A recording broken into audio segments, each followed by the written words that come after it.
ताज़ा खबरें पाने के लिए चैनल को अभी सब्सक्राइब करें। पूरे देश में किसान आंदोलन लगभग 10 महीने से अधिक समय से चला हुआ है और ये किसान आंदोलन क्यों हो रहा है आप सब जानकारी आपको है।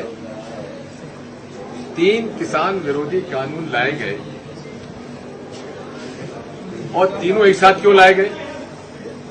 क्योंकि इस देश में कृषि उत्पाद का जो बाजार है उस पर कब्जा करने के लिए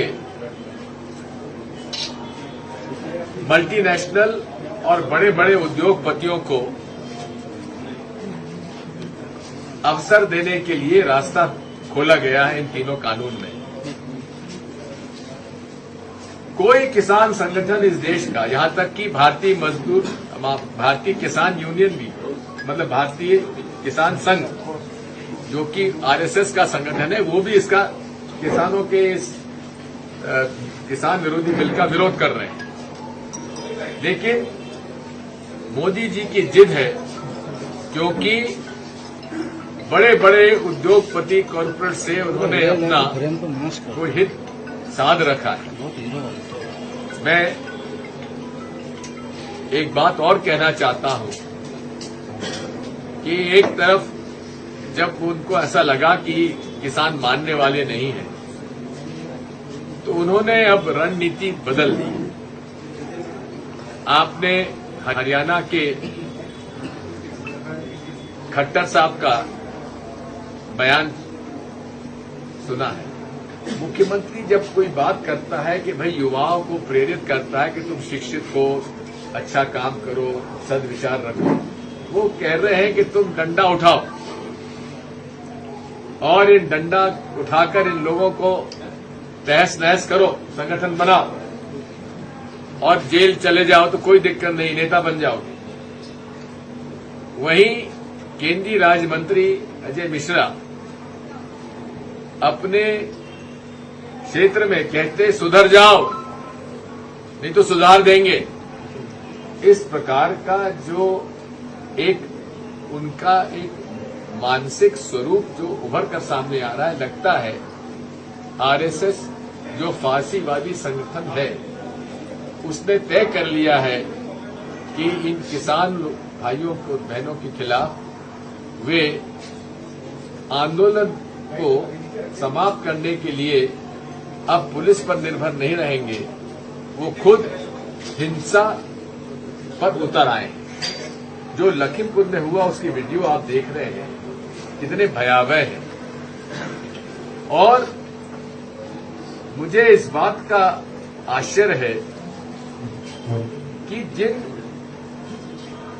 लोगों ने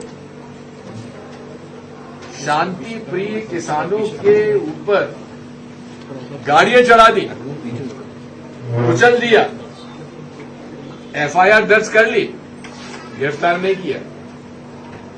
नरेंद्र मोदी जी किसी को चोट लग जाती है उंगली में, उस पर भी ट्वीट कर देते हैं। लेकिन 4 किसानों को भारतीय जनता पार्टी के नेताओं ने कुचल दिया, एक शब्द उनकी तरफ से नहीं आया, एक ट्वीट उनकी तरफ से नहीं आया।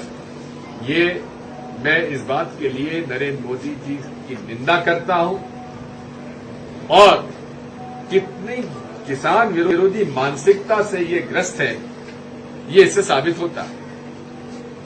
प्रियंका जी क्या चाह रही हैं?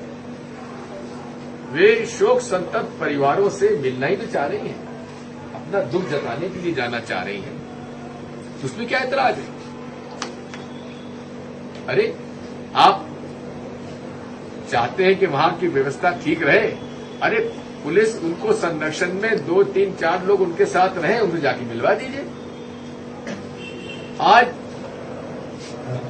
लगभग 30-32 घंटे हो गए हैं बिना कारण के, बिना अरेस्ट वारंट के उनको उन्होंने गिरफ्तार किया हुआ है और गिरफ्तारी भी नहीं बता रहे हैं, कह रहे डिटेन किया हुआ है।